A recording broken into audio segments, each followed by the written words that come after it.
Haz lo que quieras con mi hijo, pero no con mi dinero. Alerta máxima. ¿Te atreverías a apostar tu vida perfecta por una simple sospecha? En el silencio frío y estéril de un reluciente juzgado de Madrid, una mujer embarazada se sentó con las manos entrelazadas sobre su vientre hinchado, su corazón un tambor de plomo, latiendo contra sus costillas. Al otro lado del pasillo, la amante de su marido, una visión vestida de carmesí, sonreía con suficiencia desde el estrado de los testigos.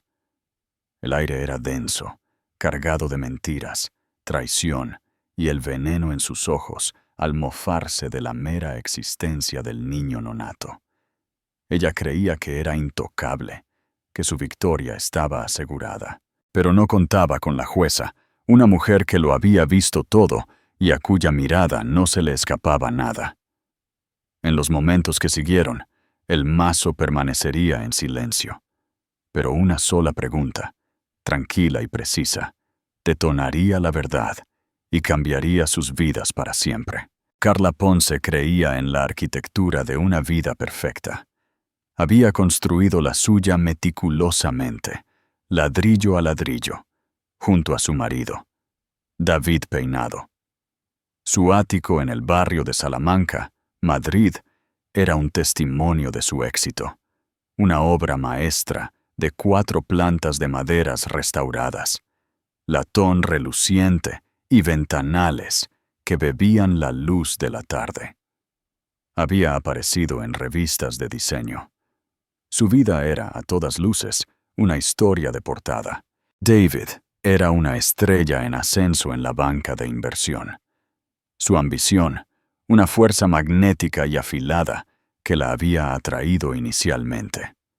Carla, una talentosa curadora de arte, había puesto su propia carrera en pausa para orquestar su mundo.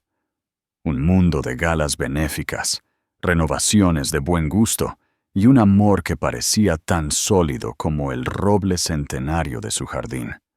Ahora, a los 34 años, estaba añadiendo la pieza final y más preciada a su colección. Con 6 meses de embarazo, llevaba el peso de su futuro, un recordatorio suave y constante de la vida que estaban creando. A menudo se sentaba en la habitación del bebé a medio terminar, con el aroma de pintura fresca con bajo veloz en el aire, sus manos siguiendo el contorno de un mural pintado a mano de criaturas de un bosque mágico. Esto era la culminación de todo lo que siempre había deseado. El primer resquicio en los cimientos fue casi imperceptible, una fisura diminuta que se podía ignorar fácilmente. Era un martes. David llegó tarde a casa, oliendo no al aire viciado de la ciudad y al café para llevar, sino a jazmín y a algo fuerte, como ginebra cara. ¿Día duro, cariño?, preguntó ella, levantándose para recibirlo, sintiendo su cuerpo pesado y lento. Brutal, suspiró él, besándola en la frente. El beso se sintió estéril, un gesto realizado por costumbre, no por afecto. Tuve que entretener a unos clientes de Dubái, ya sabes cómo es. Ella lo sabía, o creía saberlo. Pero el David que entretenía a clientes solía volver a casa con energía, lleno de historias sobre el trato, el restaurante, las demandas ridículas. Este David estaba vacío. Sus ojos evitaban los de ella mientras se aflojaba la corbata. Más tarde, mientras hacía la colada, encontró un recibo en el bolsillo de su traje.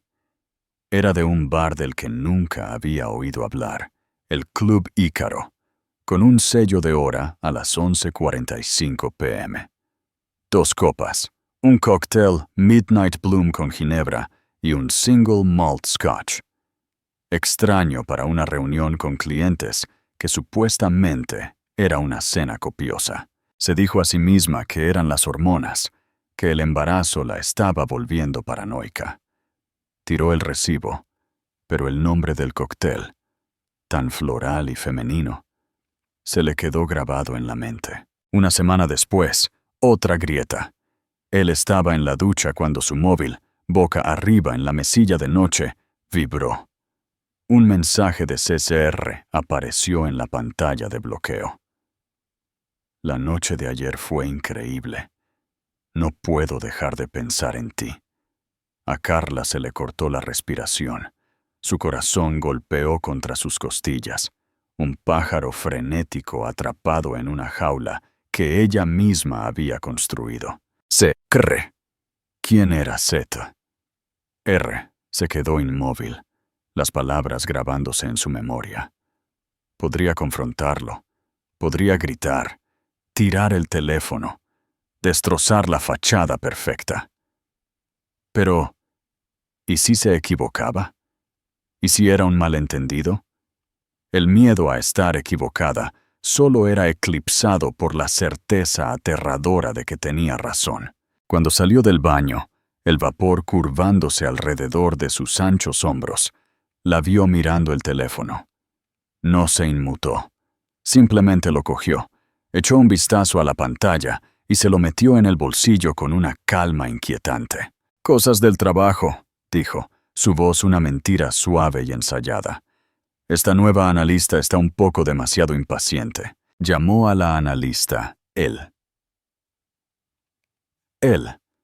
Carla no lo desafió. En cambio, una resolución fría y desconocida comenzó a cristalizar dentro de ella. La mujer que curaba arte, que entendía el valor de la autenticidad y la historia detrás del lienzo, reconocía una falsificación cuando la veía. Su vida perfecta era una falsificación. El gaslighting se convirtió en una forma de arte. Cuando ella cuestionaba sus noches tardías, él la acusaba de ser pegadiza e insegura. «Lottie, necesitas confiar en mí. Esta presión que me estás poniendo no es buena para nosotros. No es buena para el bebé». Cuando mencionaba sentirse distante de él, él culpaba a sus hormonas del embarazo. «Estás muy sensible ahora, cariño». Es comprensible.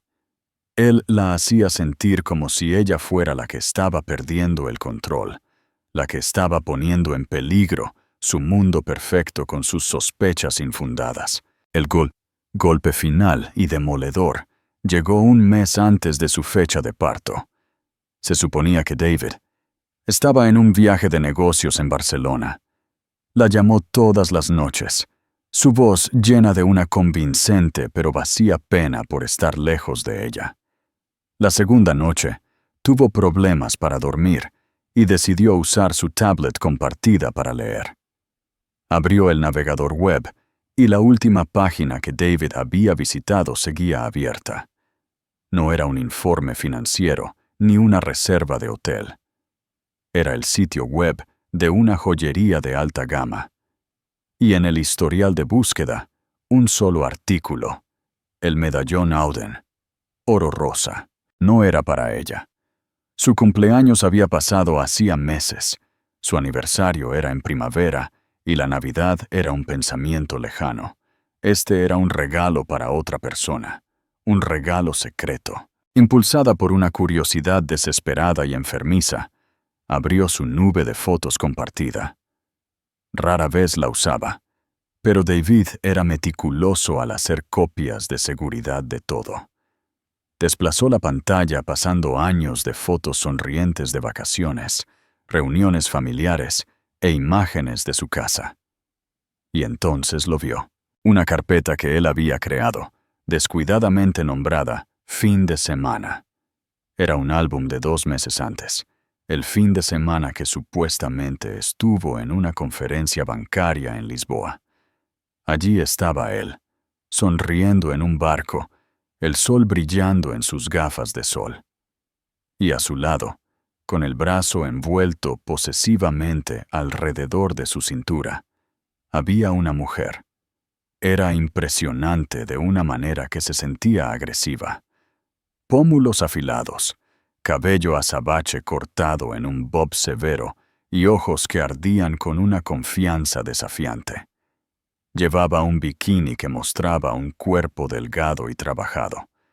En una foto se estaba riendo, con la cabeza echada hacia atrás, un cóctel Midnight Bloom en la mano. En otra, estaba besando el cuello de David, su lápiz de labios rojo, como una marca cruda contra su piel. El mundo de Carla no solo se agrietó, sino que implosionó. Cada mentira, cada beso estéril, cada noche tardía se enfocó. La mujer era Zoraida Ríos, el perfume de jazmín, el medallón.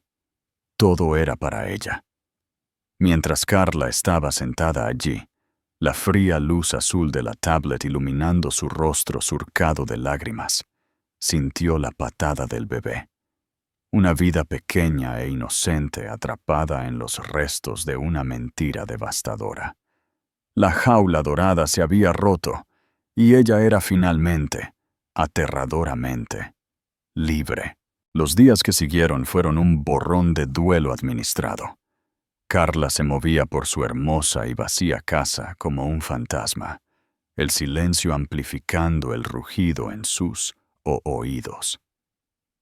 Realizó los rituales de su vida, asistía a sus citas prenatales, supervisaba los toques finales de la habitación del bebé, respondía a las llamadas preocupadas de sus amigos con un escalofriante desapego.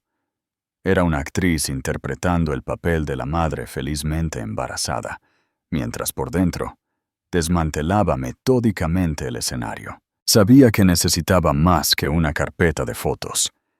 David era un maestro de la manipulación. Torcería la narrativa. Alegaría que fue un lapsus momentáneo, un error que lamentaba profundamente. Utilizaría su embarazo, sus emociones y su historia compartida como armas contra ella. Necesitaba pruebas irrefutables, un arma propia. Necesitaba un profesional. Fernando Méndez no era el tipo de hombre que se encontraba en los directorios elegantes de la élite de Sevilla.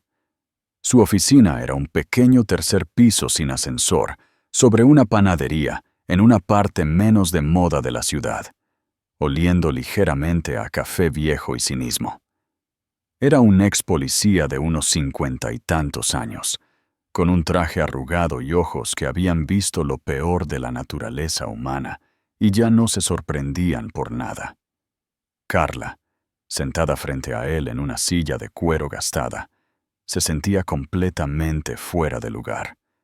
Explicó su situación en voz baja y firme, presentando los hechos sin las lágrimas que constantemente amenazaban con abrumarla. Fernando escuchó pacientemente, su expresión indescifrable.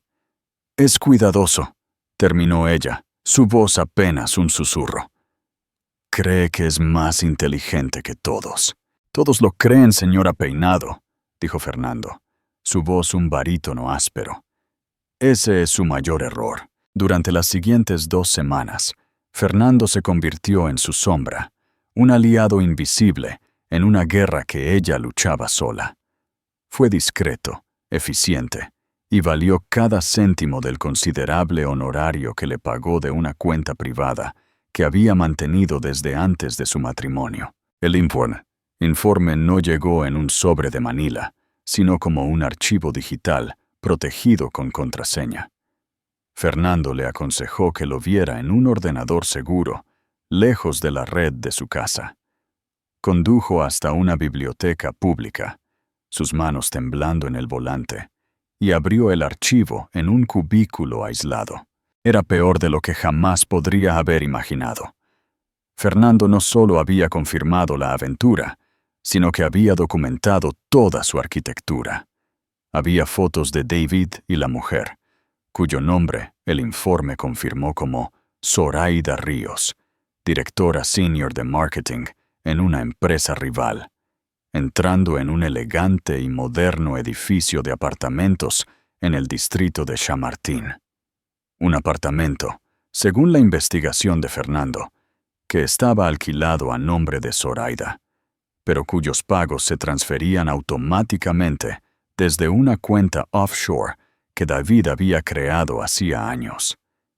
Había facturas de restaurantes, extractos de tarjetas de crédito, vinculándolos a viajes de los que ella no sabía nada. Un fin de semana de esquí en Sierra Nevada, un recorrido de cata de vinos en La Rioja. Él había construido una segunda vida paralela, financiada con la riqueza que Carla había ayudado a crear.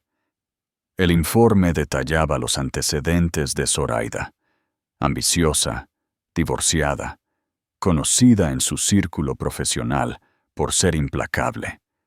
Era la antítesis de Carla, afilada donde Carla era suave, cínica donde Carla era esperanzada. La prueba final fue un breve videoclip, filmado con una cámara de teleobjetivo desde el otro lado de la calle. Mostraba a David y Zoraida en el balcón de su apartamento. Él la estaba abrazando, susurrándole al oído. Luego, metió la mano en el bolsillo y sacó una pequeña caja. La abrió, y hasta desde la distancia, Carla pudo ver el brillo del oro rosa. Era el medallón Oden. Él se lo abrochó al cuello a Zoraida. Fue un acto de intimidad tan profundo, tan devastador, que se sintió como un golpe físico. Le había dado a esta otra mujer un símbolo de amor y permanencia, mientras su esposa embarazada dormía sola en su cama. Esa noche, cuando David regresó a casa de su viaje de negocios, Carla lo estaba esperando en el salón. La tablet estaba en la mesa de centro, abierta en el álbum de fotos. Él se detuvo en el umbral, su maletín cayendo de sus dedos repentinamente sin nervios. Por primera vez desde que lo conocía, la máscara suave de David peinado se desprendió, revelando al hombre acorralado y en pánico debajo. «Lottie», comenzó, su voz ronca. «No», dijo ella, su propia voz peligrosamente tranquila. «No te atrevas a llamarme así. Su nombre es Zoraida Ríos. Le compraste un apartamento con nuestro dinero. La llevaste a La Rioja, a Sierra Nevada. Le regalaste un medallón anoche, un medallón de oro rosa». El color se drenó de su rostro. Se hundió en la otomana, con la cabeza entre las manos. La confesión, cuando llegó, fue un torrente patético de excusas. Estaba estresado. La presión en el trabajo era inmensa. Se sentía descuidado. Fue un error. No significó nada. Las palabras eran insignificantes, estáticas. «Dijiste que estabas en Barcelona», dijo ella. La simple declaración aterrizando con la fuerza de un juicio final. «Lo sé». «Lottie, te juro que se acabó», suplicó, sus ojos inundados de lágrimas que ahora sabía que eran teatrales. «Lo terminaré esta noche. Podemos arreglar esto. Por el bebé.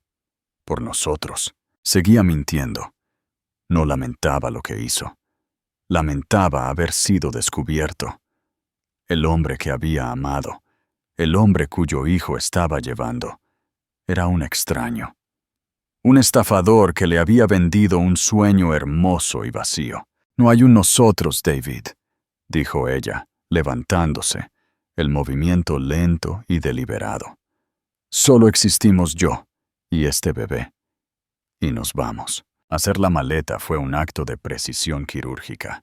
Tomó solo lo que era suyo: su ropa, sus libros, su colección de arte personal. Dejó atrás los muebles que habían elegido juntos, los electrodomésticos de cocina que habían recibido como regalos de boda, la vida que habían curado. Mientras caminaba por la habitación del bebé por última vez, su mano acarició el mural del zorro durmiente. Una lágrima finalmente se escapó, trazando un camino caliente por su mejilla. No solo se iba de una casa, se iba del futuro que había pintado con tanto cuidado. Pero mientras cerraba la puerta principal detrás de ella, el fuerte clic de la cerradura sonó menos como un final, y más como el comienzo de una batalla. El primer encuentro con Dolores Albarán se sintió como tomar una bocanada de aire limpio y agudo después de ahogarse en un pantano de engaño. La oficina de Dolores era lo opuesto a la de Fernando Méndez. Estaba en el piso 40 de un rascacielos del centro, con una vista panorámica del skyline de Madrid desde la Castellana. El espacio era minimalista, decorado en tonos fríos de gris y blanco, exudando un aura de competencia tranquila e inquebrantable. Dolores, de unos 40 y tantos años, con el pelo entrecano recogido en un moño severo pero elegante. Sus ojos eran inteligentes, no se perdían nada, y cuando Carla contó su historia, no se llenaron de piedad, sino de una ira enfocada y justa. Carla, lo que has experimentado no es solo infidelidad, es un patrón calculado de fraude financiero y emocional, afirmó Dolores, su voz firme y uniforme. Revisó el informe de Fernando Méndez, su expresión endureciéndose con cada página. La cuenta offshore, el apartamento, los regalos, estos son activos conyugales que él ha ocultado y desviado activamente. Esto no es solo un divorcio, es una operación de recuperación financiera. Por primera vez desde que descubrió la carpeta fin de semana, Carla sintió un destello de fuerza. Con Dolores a su lado, no era solo una víctima, era una demandante. Se presentaron los papeles del divorcio. David, como se predijo, no se fue en silencio. Contrató a Ricardo Cruz, un abogado notoriamente agresivo, conocido por sus tácticas de tierra quemada. La estrategia de Cruz se hizo evidente de inmediato. Pintar a Carla como una mujer inestable, vengativa e irresponsable financieramente, que no merecía el acuerdo al que tenía derecho. La primera andanada de documentos legales fue un asalto a su carácter. Alegaron que su decisión de dejar el hogar conyugal fue un acto de inestabilidad emocional provocado por las hormonas del embarazo, un peligro para su propio bienestar. Auditaron sus gastos durante los últimos 5 años, retorciendo cada compra en un acto de frivolidad. El dinero que gastó en galas benéficas fue enmarcado como escalada social, sus inversiones en arte como gastos imprudentes, y su trabajo en su casa como proyectos de vanidad. Están tratando de agotarte, emocional y financieramente, advirtió Dolores, su rostro sombrío mientras revisaban los documentos. Quieren que te canses, que te asustes y que aceptes una oferta baja para que todo desaparezca. No vamos a permitirlo. El estrés era inmenso. Carla, que ahora vivía en un piso de alquiler que se sentía estéril y temporal, pasaba sus días enterrada en papeleo, documentando cada céntimo que había contribuido a su vida juntos. Las noches eran lo peor. Sola en una cama desconocida, los movimientos del bebé eran un recordatorio constante y agridulce de por lo que estaba luchando. Su médico le advirtió sobre su presión arterial alta, instándola a evitar el estrés, una petición imposible. Se sentía como si estuviera librando una guerra en 2 frentes, uno por la seguridad futura de su hijo y otro por su propia cordura. Mientras tanto, David interpretaba el papel del marido desconsolado ante sus amigos y familiares. Contó una historia de una esposa que se había vuelto distante e irracionalmente celosa, que lo había abandonado en su momento de necesidad. Algunos amigos, influenciados por su encanto ensayado, ofrecieron sus condolencias a Carla, como si ella fuera la que se había equivocado. El aislamiento era sofocante. Las tácticas de Cruz se intensificaron. Presentó una moción para que Carla se sometiera a una evaluación psiquiátrica, citando su comportamiento errático. «Esta es una jugada clásica de Cruz», dijo Dolores, su voz goteando desprecio. «Está tratando de construir un historial de inestabilidad para usarlo en tu contra en una pelea por la custodia más tarde». No solo está tratando de proteger el dinero de David, está tratando de quitarte a tu hijo. Ese fue el momento en que el miedo de Carla se transformó en una furia fría y dura. Podían atacar su carácter, cuestionar sus gastos e intentar romper su espíritu, pero no tocarían a su hijo.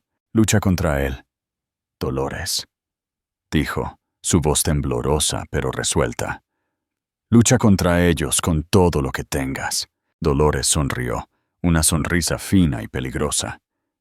Eso es lo que estaba esperando escuchar. Contraatacaron. El equipo de Dolores presentó una contramoción para una auditoría forense completa de las finanzas de David, incluidas las cuentas offshore. Subpuenaron registros de su empresa, las agencias de viajes, las joyerías. Comenzaron a construir una montaña de pruebas que exponían no a un marido desconsolado, sino a un mentiroso metódico que había pasado años desviando activos conyugales para financiar su vida secreta. Las líneas de batalla estaban trazadas. Ya no era un simple caso de divorcio. Era una guerra por la verdad, el dinero y el futuro de un niño nonato. Y a medida que se fijaban las audiencias preliminares, Carla supo que la lucha estaba a punto de pasar del papel a la persona, y que pronto tendría que enfrentarse no solo a su marido, sino a la mujer que le había ayudado a destruir su mundo. Zoraida Ríos no se contentó con seguir siendo un nombre en un documento legal o un rostro en una fotografía. Era, como Carla supo rápidamente, una mujer que prosperaba en el centro de atención, incluso uno tan sórdido como este. A medida que la batalla legal se intensificaba, Zoraida comenzó a emerger de las sombras, su presencia una campaña calculada de guerra psicológica. Comenzó sutilmente. Carla estaba almorzando con una de las pocas amigas que se había puesto inequívocamente de su lado, una galerista llamada Sara. Estaban en una cafetería tranquila, un lugar que a Carla siempre le había encantado por su privacidad. A mitad de su comida, una risa familiar, aguda y fuerte, cortó el murmullo tranquilo de la sala. Carla levantó la vista y la vio. Zoraida estaba en una mesa cerca de la entrada, presidiendo a otras dos mujeres. Iba vestida con un llamativo traje azul cobalto, su postura impecable, su lápiz de labios carmesí, una barra de desafío. Vio a Carla, y sus ojos, por un momento fugaz, se fijaron en los suyos. No había vergüenza, ni un atisbo de remordimiento. Solo había una mirada fría y evaluadora, seguida de una lenta y deliberada sonrisa de suficiencia. Luego se volvió hacia sus amigas, su risa aún más fuerte que antes. Era un mensaje claro. No me escondo. Esta es mi ciudad ahora. Una semana después, volvió a suceder. Carla estaba en una boutique de bebés de alta gama, la misma donde se había registrado meses atrás en otra vida. Estaba recogiendo algunos artículos esenciales cuando escuchó una voz detrás de ella, goteando dulzura sacarina. ¡Oh, qué conjuntito tan precioso! ¿Es para niño o para niña? Carla se giró. Era Zoraida, sosteniendo una manta de bebé de cachemira ridículamente cara. Fingía inocencia, sus ojos muy abiertos, pero la malicia era palpable. «Lo siento, ¿la conozco?», preguntó Carla, su voz más fría de lo que esperaba. La sonrisa de Zoraida se ensanchó. «Creo que no. Solo estoy admirando su gusto. Mi amiga está esperando, y no tengo ni idea de estas cosas. Hay que ser tan cuidadosa con lo que se trae al mundo, ¿no cree?». El insulto velado flotó en el aire entre ellas. La mano de Carla fue instintivamente a su estómago. Sintió una oleada de rabia protectora, tan intensa que la mareó. Simplemente le dio la espalda a Zoraida, caminó hacia el mostrador, pagó sus artículos y se fue sin decir una palabra más. No le daría a esta mujer la satisfacción de una reacción, pero mientras caminaba por la calle, Podía sentir los ojos de Zoraida en su espalda, un peso físico de juicio y burla. David, cuando fue confrontado por la oficina de Dolores sobre el comportamiento de Zoraida, afirmó que no tenía control sobre ella. Ella es una persona independiente. No puedo decirle dónde puede ir y dónde no, fue su respuesta oficial. Y vacía. No está tratando de detenerla porque lo está disfrutando, supuso Dolores durante una llamada de estrategia a última hora de la noche. Cada vez que ella te pone nerviosa, ellos lo ven como una victoria. Creen que están demostrando su nueva y poderosa vida, mientras que tú estás relegada al pasado. Están tratando de establecer una narrativa de que su vida con ella es la principal, y tú eres una obligación temporal y desafortunada. La campaña se intensificó. Zoraida comenzó a aparecer en el fondo de fotos de paparazzi de David saliendo de su oficina, una pareja silenciosa y solidaria. Se la veía conduciendo su coche. Había un rumor, filtrado ingeniosamente a un columnista de chismes local, de que estaban buscando propiedades juntos, una clara señal de que estaban construyendo un futuro sobre las cenizas de su matrimonio. El acto más descarado llegó 2 semanas antes de la audiencia principal. Carla recibió un paquete por mensajería. Dentro había una caja pequeña y elegante de la misma joyería donde David había comprado el medallón. Su corazón se aceleró, pensando que era algún retorcido intento de disculpa por parte de él, pero no lo era. Dentro, anidado en una cama de terciopelo negro, había un único y perfecto colgante de oro rosa, una diminuta letra estilizada. Z. No había nota. No era necesaria. Fue un acto de crueldad pura y no adulterada, un trofeo de su conquista.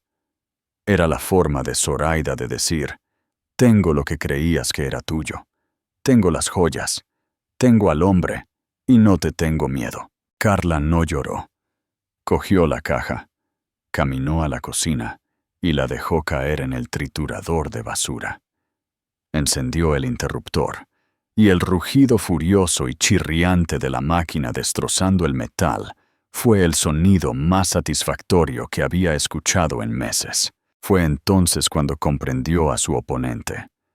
Zoraida no era solo una amante, era una depredadora que disfrutaba de la caza y la matanza. Creía que ya había ganado, y ahora solo estaba jugando con su presa. Esta arrogancia, se dio cuenta Carla, no era solo su mayor arma, sino también su mayor debilidad. Y mientras ella y Dolores se preparaban para el tribunal, comenzaron a construir su estrategia alrededor de ese mismo defecto.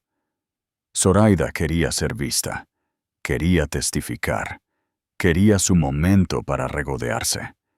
Y ellas se lo iban a dar.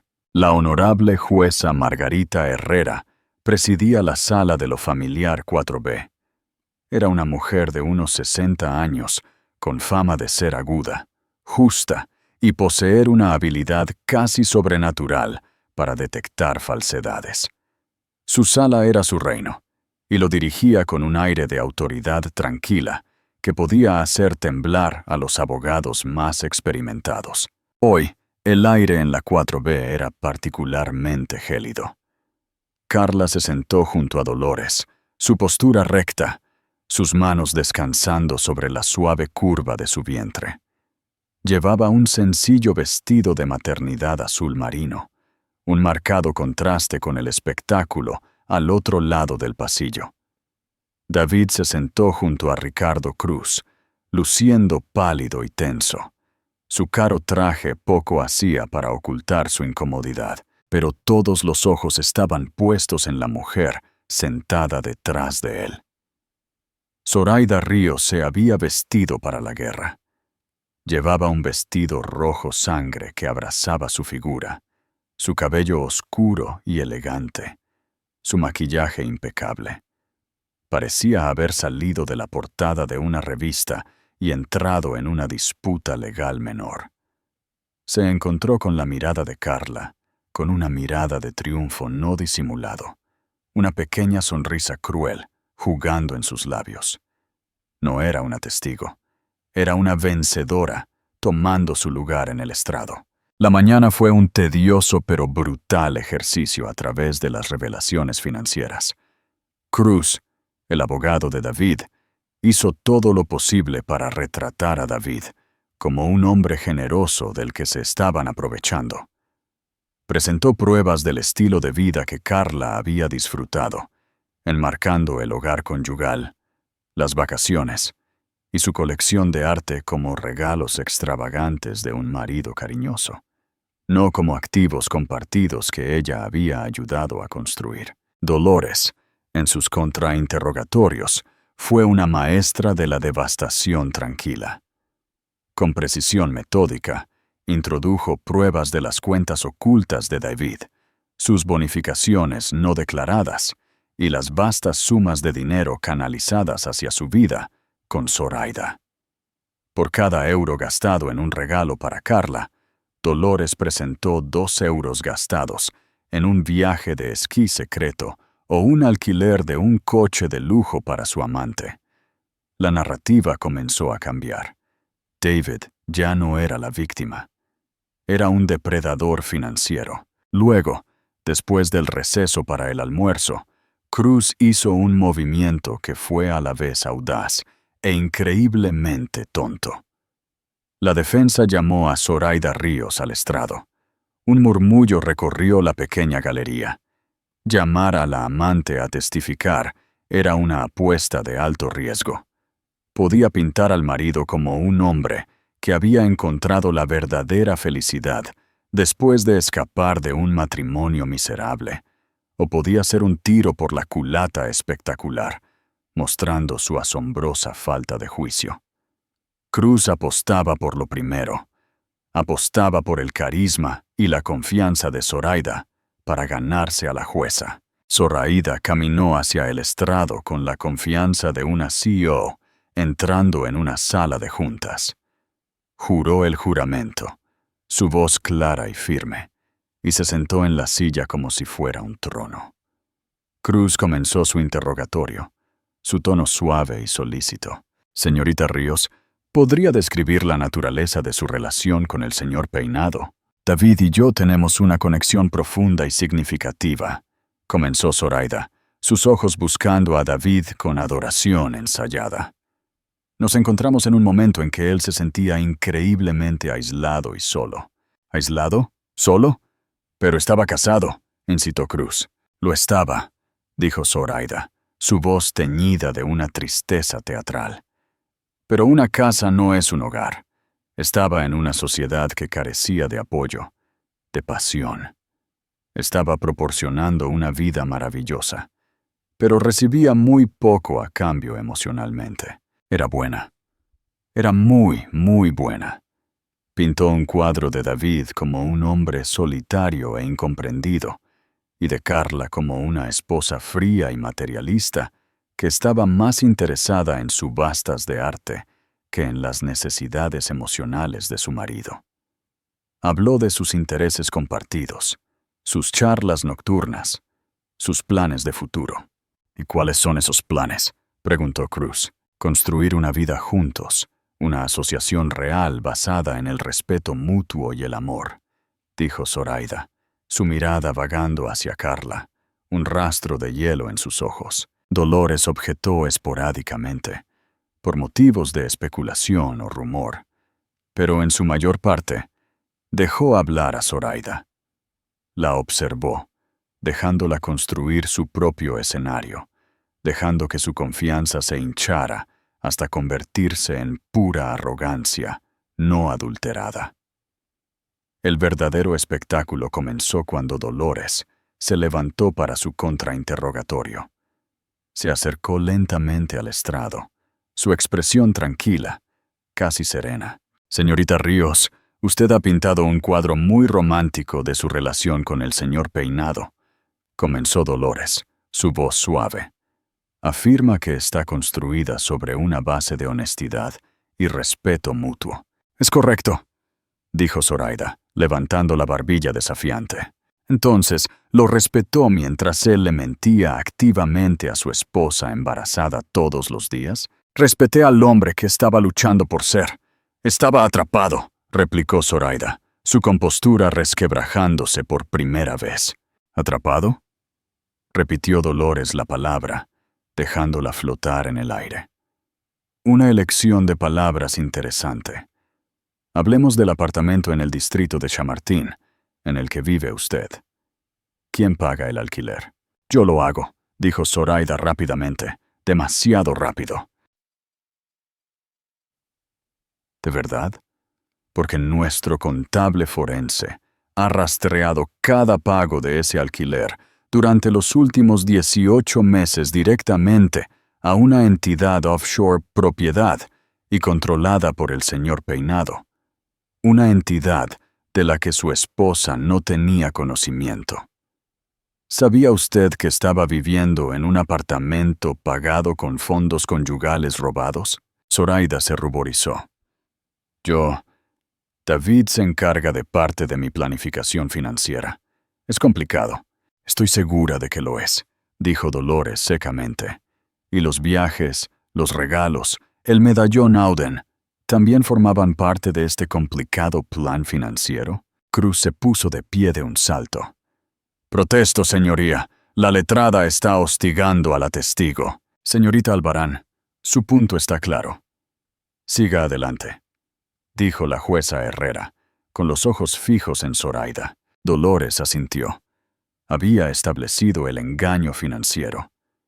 Ahora era el momento del asesinato de carácter, el que Zoraida había sido invitada a realizar ella misma. Dejó que el silencio se extendiera por un momento antes de ofrecer la secuencia final y crucial de preguntas. Dolores Albarán dio un paso atrás desde el estrado de los testigos, creando un espacio teatral entre ella y Zoraida. Su tono cambió de fiscal a algo más tranquilo, más conversacional, lo cual era infinitamente más peligroso. Señorita Ríos, usted declaró antes que el señor Peinado se sentía atrapado y ha hecho varias alusiones a su infelicidad en el matrimonio.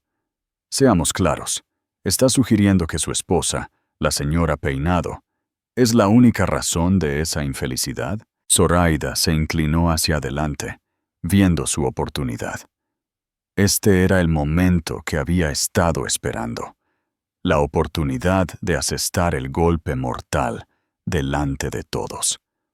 Sus ojos, llenos de desprecio, se deslizaron hacia Carla, deteniéndose deliberadamente en su estómago embarazado.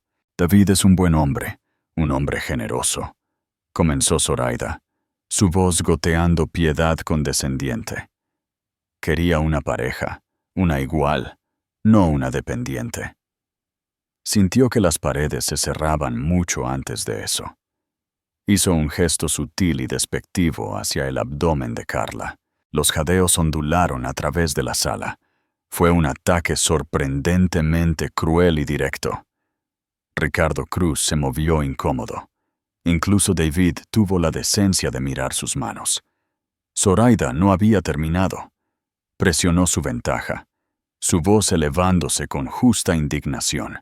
Algunas mujeres, dijo, mirando ahora directamente a Carla, harán cualquier cosa para atrapar a un hombre. Una carrera, una casa, incluso un bebé. Lo ven como la póliza de seguro definitiva. La burla era impresionante en su crueldad.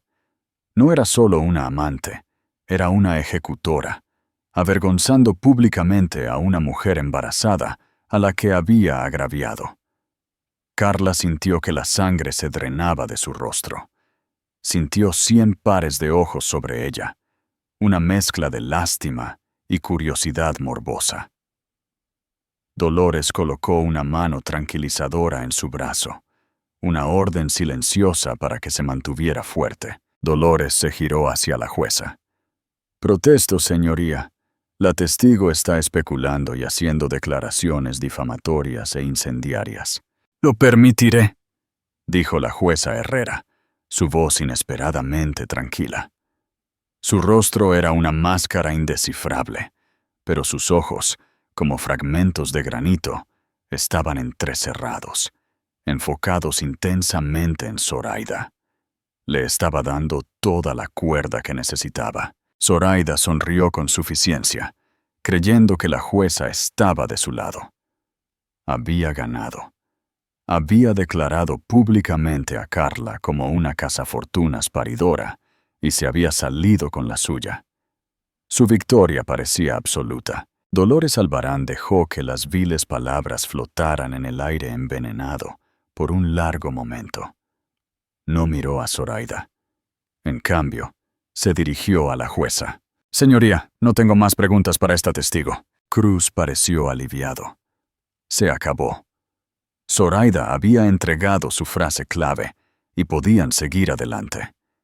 La propia Zoraida se mostró triunfante mientras se preparaba para bajar. «Señorita Ríos, puede permanecer sentada», dijo la jueza Herrera de repente. Su voz era tranquila, pero cortó la sala como un fragmento de cristal. Zoraida se congeló. Su sonrisa confiada flaqueó. Los abogados de ambas partes levantaron la vista, sorprendidos. Era inusual que un juez interviniera tan directamente. ¿Sabe? La jueza Herrera se quitó las gafas y las colocó en el estrado. Se inclinó hacia adelante, su mirada fijándose en Zoraida, con una intensidad que hizo que la testigo retrocediera físicamente. Toda la calidez fingida se había ido, reemplazada por una mirada de poder puro y destilado. «Señorita Ríos», comenzó la jueza, su voz peligrosamente suave. «Ha hablado extensamente sobre el futuro del señor Peinado, su carácter y por lo que cree que estaba atrapado. Se presenta usted como la arquitecta de su nueva vida, una vida que afirma se basa en la honestidad». Zoraida tragó, asintiendo mudamente. «Sí, señoría. Está claro que ha estado planeando esta nueva vida con el señor Peinado durante algún tiempo. Parece tener todo resuelto». La jueza hizo una pausa, dejando que el silencio se extendiera hasta que fue casi insoportable. Luego hizo la pregunta. No era sobre el romance, el dinero o las mentiras. Era simple, específica y completamente devastadora. «Bebé». «Señorita Ríos, ¿podría indicar al tribunal la fecha exacta de cierre de la propiedad por la que usted y el señor Peinado hicieron una oferta el martes pasado en Marbella?» El mundo se detuvo. Por un momento, solo hubo un silencio atónito y resonante. La pregunta fue un misil guiado por láser. No era una suposición. Era un hecho. Un hecho que nadie en la sala, excepto la jueza, parecía poseer. El rostro de Zoraida Ríos, que había sido una máscara de superioridad engreída apenas unos segundos antes, se desmoronó por completo. El color se drenó, dejando una palidez grisácea y pastosa. Sus labios carmesí se separaron, pero no salió ningún sonido. Su mente corría visiblemente, buscando una escapatoria que no existía. Si decía que no lo sabía, parecería una tonta, demostrando que su charla sobre un futuro compartido era una mentira. Si lo admitía, estaría confesando, bajo juramento, que ayudó activamente a David a disipar activos conyugales significativos, nada menos que una propiedad frente a la playa, durante un procedimiento de divorcio activo. Era prueba de fraude financiero premeditado a gran escala. Era una confesión de conspiración. Ricardo Cruz se puso de pie, su rostro una máscara de horror. «Su señoría, protesto. ¿De dónde viene esta información?» «Esto está completamente fuera de lugar». La jueza Herrera ni siquiera lo miró. Sus ojos permanecieron fijos en la testigo que se desmoronaba. «Rechazada, señor Cruz. Siéntese». Su testigo ha hecho múltiples afirmaciones sobre su conocimiento íntimo de la vida y los planes futuros del señor Peinado. Esta es una pregunta simple y aclaratoria. Señorita Ríos, el tribunal espera. Zoraida tartamudeó, su voz un susurro estrangulado. Yo no recuerdo la fecha exacta. No recuerda, presionó la jueza, su voz tornándose helada. Hace una hora, usted estaba testificando con perfecta claridad sobre conversaciones que tuvo con el señor Peinado hace 18 meses. Pero no recuerda la fecha de cierre de una casa multimillonaria que estaba a punto de comprar en menos de un mes. Una casa, podría añadir, para la cual el 10% del pago inicial fue transferido ayer por la mañana desde esa misma cuenta offshore que usted afirmó que era para planificación financiera. Se acabó. La jueza no solo tenía una pregunta, tenía el recibo de la transferencia. Tenía el acuerdo de venta. Lo tenía todo. Zoraida había entrado en una trampa que no podía ver, tendida no por Dolores Albarán, sino por la mujer silenciosa y observadora en el banquillo. Zoraida finalmente se rompió. Miró a David, sus ojos muy abiertos por el pánico y la traición. Pero él estaba mirando el suelo, su rostro ceniciento. Era un hombre arruinado. Nosotros, balbuceó, antes de disolverse en un silencio patético. La jueza Herrera se puso las gafas de nuevo. El veredicto ya estaba escrito en sus ojos. Gracias, señorita Ríos, eso será todo. La amante que había entrado en la sala como una reina, tropezó al salir del estrado de los testigos, como una criminal común, su burla y arrogancia reducidas a nada por una sola pregunta perfectamente dirigida. La explosión de la pregunta de la jueza Herrera creó un vacío en la sala, absorbiendo todo el aire y la arrogancia de la habitación. Mientras convocaba un receso inmediato, el silencio fue destrozado por el frenético raspado de sillas y los urgentes susurros de los abogados. El pasillo fuera de la sala 4B se convirtió en una sala de guerra improvisada para el lado perdedor. Carla, guiada por la mano firme de Dolores en su codo, observó desde la distancia. Vio a Ricardo Cruz, su rostro una máscara de furia púrpura, acorralar a David contra una pared, siseando palabras que eran lo suficientemente agudas como para ser escuchadas incluso desde 10 metros de distancia. David, que siempre había estado tan erguido, pareció encogerse dentro de su caro traje, sus hombros caídos en la derrota. Pero el verdadero espectáculo era Zoraida. Estaba sola, una paria en su vestido rojo sangre, su teléfono pegado a la oreja, mientras intentaba frenéticamente comunicarse con alguien, tal vez su propio abogado, que no podía o no quería responder. Su fachada cuidadosamente construida de confianza intocable había sido lijada, revelando a la mujer en pánico y agarrándose a un clavo ardiendo debajo. Captó la mirada de Carla, y por un momento fugaz su expresión no fue de odio, sino de terror puro y suplicante. Había apostado todo a un hombre que era un mentiroso, y bajo la dura luz fluorescente del juzgado se dio cuenta finalmente de que había perdido más que un simple argumento legal. «No los mires», dijo Dolores suavemente, guiando a Carla hacia un nicho tranquilo junto a una ventana. «No valen la energía. Solo respira». Carla se apoyó contra el frío cristal, mirando la ciudad de Madrid abajo. Los coches se movían como pequeños insectos ordenados, ajenos al drama que alteraba la vida que tenía lugar en el cuarto piso.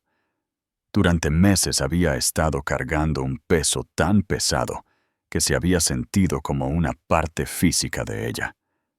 Ahora, por primera vez, sintió que comenzaba a levantarse. No era alegría lo que sentía, Ni siquiera triunfo. Era algo mucho más profundo. El regreso tranquilo y constante de la gravedad, de suelo sólido bajo sus pies. Ella lo sabía, susurró Carla, más para sí misma que para Dolores. La jueza sabía lo de la casa todo el tiempo.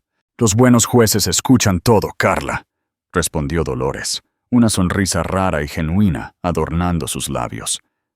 Pero los grandes jueces escuchan lo que no se dice. La jueza Herrera vio la arrogancia de Zoraida por lo que era, una tapadera para una mentira masiva. Simplemente esperó el momento perfecto para tirar del hilo. Cuando las llamaron de nuevo a la sala una hora más tarde, la atmósfera se había transformado.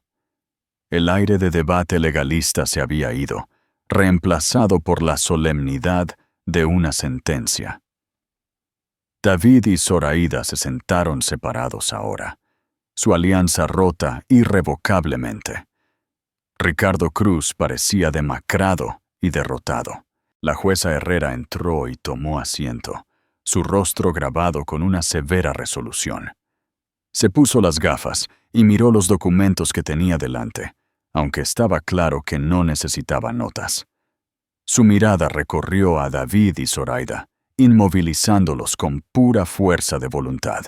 En mis 20 años en este banquillo, comenzó, su voz resonando con una autoridad fría y clara que llenó cada rincón de la sala. Rara vez he presenciado un intento tan descarado, calculado y despectivo de defraudar a un cónyuge en este tribunal. El asunto ante nosotros era una petición de disolución de un matrimonio. Lo que se convirtió, a través de las acciones del señor Peinado y la participación activa y entusiasta de la señorita Ríos, fue una clase magistral de engaño. Hizo una pausa, dejando que el peso de sus palabras se asimilara. Las mentiras contadas no fueron meras traiciones personales, fueron crímenes financieros, meticulosamente planeados y ejecutados. Se ocultaron fondos, se desviaron activos y se construyó una vida secreta con los frutos de una sociedad conyugal. Pero lo que este tribunal encuentra más repugnante, continuó, sus ojos ahora fijos en Zoraida, es la pura crueldad mostrada hoy en el estrado de los testigos.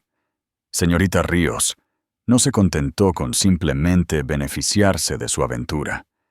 Buscó humillar y degradar a una mujer que lleva al hijo que su pareja ayudó a crear.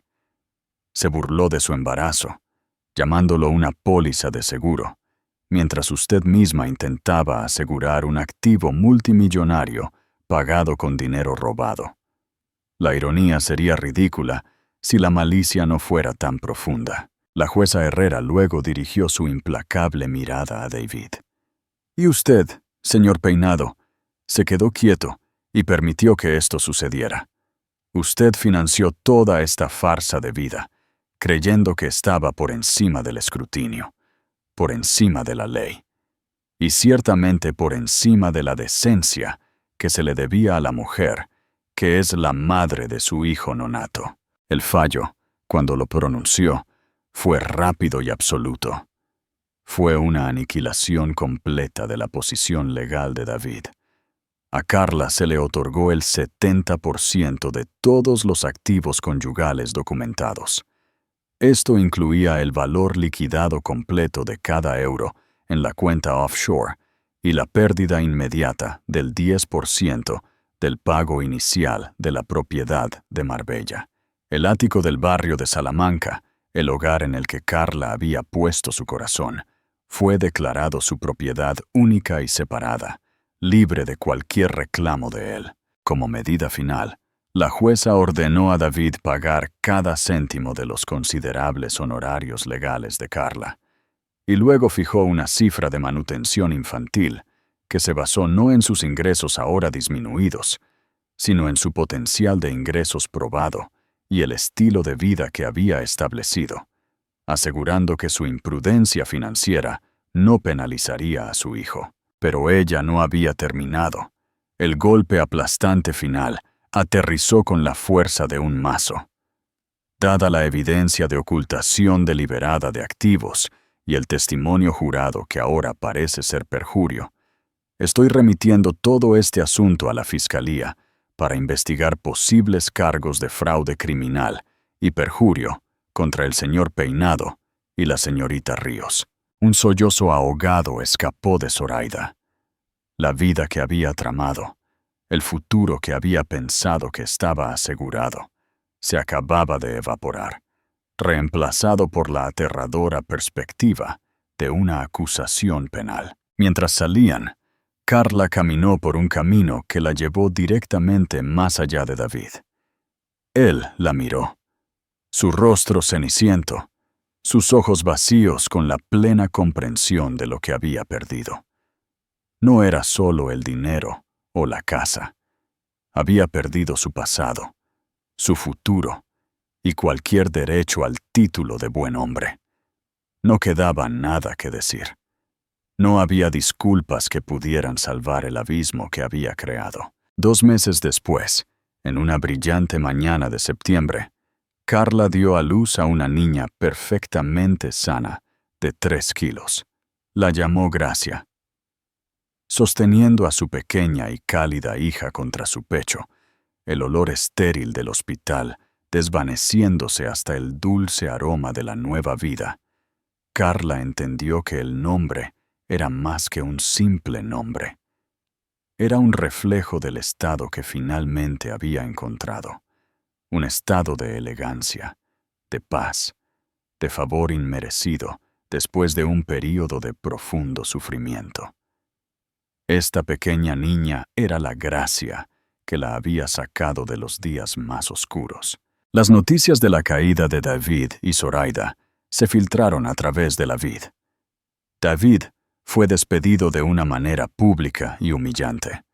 Su firma incapaz de tolerar la mancha de una investigación criminal. Su reputación quedó destrozada. El acuerdo de culpabilidad que finalmente aceptó lo dejó con antecedentes penales que hicieron imposible un regreso a las altas finanzas. Zoraida, enfrentando sus propias batallas legales y la desgracia pública, rompió con él.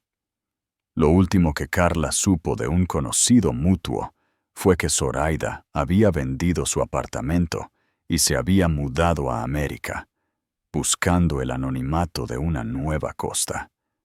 Su gran romance, forjado en mentiras, no pudo sobrevivir a la dura luz de las consecuencias. Carla no se detuvo en su destino. Estaba demasiado ocupada construyendo el suyo. 1 año después del nacimiento de Gracia, vendió el ático de Madrid, un acto que se sintió como cerrar el capítulo final de un libro que ya no necesitaba leer. Con el capital de la venta y su acuerdo, compró una hermosa casa de capitán de barco en un tranquilo pueblo de la costa gallega. El aire olía a sal y libertad. Abrió una pequeña galería de arte independiente en la calle principal del pueblo, centrándose en artistas locales emergentes. No era un proyecto de vanidad, era su pasión, renacida. Su nueva vida no era la perfección brillante y curada que una vez había buscado. Era desordenada, real y profundamente alegre. Eran pies arenosos en sus suelos de madera, el caos vibrante de las pinturas de dedos y las noches tranquilas leyendo cuentos a su hija, la pequeña cabeza de Gracia anidada en el hueco de su brazo. Algunas noches, después de que Gracia se dormía, Carla caminaba hasta la playa y observaba cómo las olas entraban bajo la luz de la luna. Una vez había creído que una vida perfecta era un logro arquitectónico, una estructura para ser admirada desde el exterior. Ahora sabía que era el cimiento bajo sus pies, un cimiento construido no con riqueza o estatus, sino con resiliencia, verdad y el amor feroz e inquebrantable por la niña que se había convertido en su mundo entero. La tormenta había pasado, y a su paso había encontrado no los restos de su antigua vida, sino la hermosa y abierta orilla de una nueva. Final significativo. Cierre y llamadas a la acción. La historia de Carla es un poderoso testimonio del hecho de que la verdad, por muy profundamente enterrada que esté, tiene una forma de encontrar la luz. Fue empujada al límite, su vida desmantelada por mentiras y crueldad, pero se negó a ser una víctima. Frente a una traición devastadora, encontró una fuerza interior que nunca supo que poseía, luchando no solo por sus activos, sino por su dignidad y el futuro de su hija. Su viaje nos recuerda que el arma más formidable contra la arrogancia y el engaño es la integridad tranquila e inquebrantable. La justicia no siempre es ruidosa, pero cuando llega, su impacto es absoluto. Llamadas a la acción-interacción. Pregunta a la audiencia. ¿Qué hubieras hecho tú al encontrar la primera pista en el bolsillo de David? Déjame tu opinión en los comentarios. Si te conmovió la increíble historia de resiliencia de Carla y su triunfo final, pulsa el botón Me gusta para mostrar tu apoyo. Comparte este video con alguien que necesite escuchar una historia de fuerza y suscríbete al canal para más dramas inolvidables de la vida real. Nos vemos en los comentarios.